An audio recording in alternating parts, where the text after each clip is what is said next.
O cérebro da criança com TDAH. Eu vou explicar para vocês, utilizando essa imagem que está aparecendo aqui, como funciona o cérebro da criança com TDAH. Primeiro, o TDAH, o transtorno de déficit de atenção e hiperatividade, não é frescura, não é falta de limites, não é preguiça, não é problema de caráter, ele é uma condição neurobiológica de base genética. E isso significa que ninguém pega TDAH, ninguém desenvolve TDAH ao longo da vida, ou a pessoa ela nasce com TDAH, ou ela nunca vai ter TDAH. E quem tem, vai ter para sempre. Isso significa também que essa criança que já nasce com essa condição, ela já nasce com um padrão de funcionamento cerebral diferente em alguns circuitos. Pensa assim, no cérebro de qualquer criança, a atenção, o controle de impulsos, de planejamento, eles dependem principalmente do lobo frontal, na parte da frente da cabeça. Deixa eu ver se a imagem tá aparecendo pra vocês aqui. Quem estiver vendo pelo Instagram, eu vou colocar ela logo acima, né? Quem estiver vendo pelo YouTube, eu vou projetando aqui a imagem pra ir mostrando pra vocês. E dentro do lobo frontal, gente, tem uma areazinha que tá ilustrada aqui pra vocês, deem uma olhadinha ali, olha só,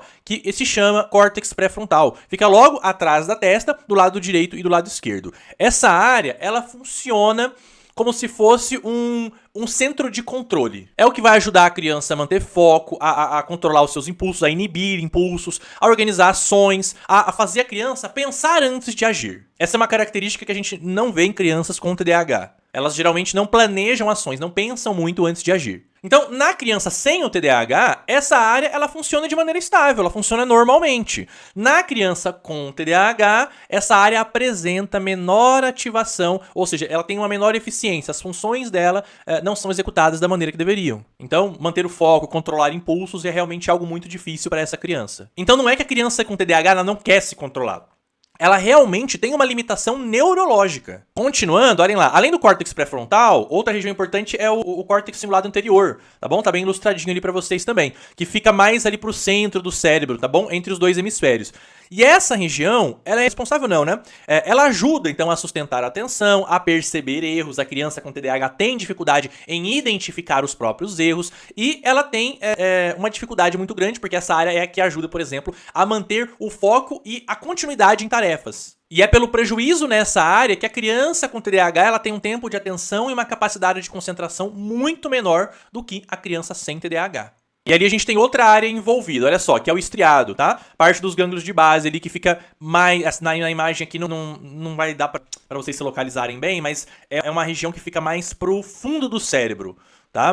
Mais próximo ao centro do cérebro. E essa é uma das principais regiões responsáveis ali pelo sistema de recompensa e motivação, que é outro problema da criança com TDAH. Porque os gânglios de base também são afetados na criança que já nasce com essa condição. Estão percebendo que eu estou tentando ilustrar e explicar para vocês que, por ser uma condição neurobiológica, literalmente foge ao controle da criança. Então, por conta de tudo isso, a criança com TDAH, como eu falei, ela tem menor tempo de atenção, menor capacidade de concentração, não foca em atividades longas, ela se movimenta o tempo todo, ela precisa estar constantemente se mexendo. Agora, é claro que nós estamos observando, e tem muitas pesquisas sobre isso, eu vou deixar algumas aqui na descrição para vocês, que falam sobre o aumento de números de diagnósticos errados no que se refere ao TDAH. Então, tem muito adulto aí usando TDAH de muleta, quando na verdade não tem TDAH verdadeiramente. Tem muitos pais querendo que a criança tenha TDAH para justificar a falta de rotina, de limites, de educação, de comportamento, excesso de telas. Até porque tudo isso é muito pior do que o TDAH. A criança sem educação, ela tem uma condição social muito mais prejudicada do que a criança que tem um TDAH e tá bem organizada, por exemplo. Então, não cai nessa de acreditar que a criança desorganizada é a criança que tem TDAH. Isso não é verdade. Então, para fechar aqui, diferenças do cérebro sem TDAH para o cérebro com TDAH. O córtex pré-frontal, olhem a imagem ali na criança sem TDAH, ele consegue, de maneira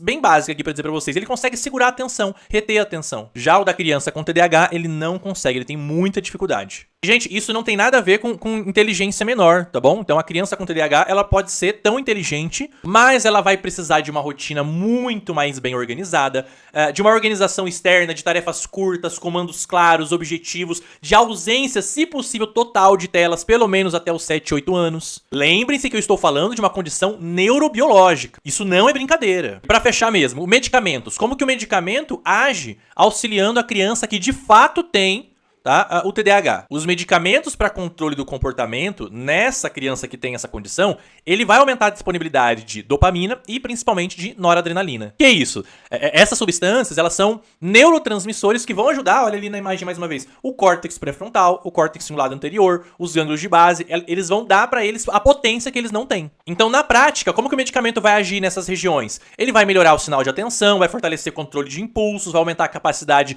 de reter informações, o tempo de atenção, da capacidade de concentração. E isso não significa que a criança vai estar curada, tá? Porque a pessoa pode ter que tomar esse medicamento pro resto da vida, tá? Orientações médicas, tá bom? Aí busca o médico para poder orientar corretamente. Mas hoje já é totalmente comprovado que é possível uma criança com TDAH, tá, se desenvolver muito bem, mesmo sem medicamento, desde que tenha aqueles pontos que eu citei anteriormente. Rotina, organização, boa educação. Isso é a base de tudo. Quer conhecer um pouco mais desse meu trabalho? Você gosta de estudar neurociência? Eu vou te convidar para clicar no link da minha bio ou aqui em Saiba Mais. Lá no link da minha bio você vai encontrar uma área de cadastro para conhecer a minha pós-graduação em neuropsicopedagogia e inteligência artificial aplicadas à aprendizagem. Você se cadastra ali e a gente te manda todas as informações para você conhecer. Quero finalizar deixando para você um convite. Na próxima segunda-feira eu vou dar uma palestra gratuita às 7h30 da noite. Vai ser uma palestra via Zoom. Para participar, clica aqui em Saiba Mais ou ali no link da minha bio. Tem lá uma área para você clicar para entrar no nosso grupo de WhatsApp, porque é por lá que eu libero o link para você participar dessa palestra. E nessa palestra eu vou te mostrar, vou te ensinar o passo a passo para a alfabetização bilíngue com o método fônico. E para quem quiser receber essa ilustração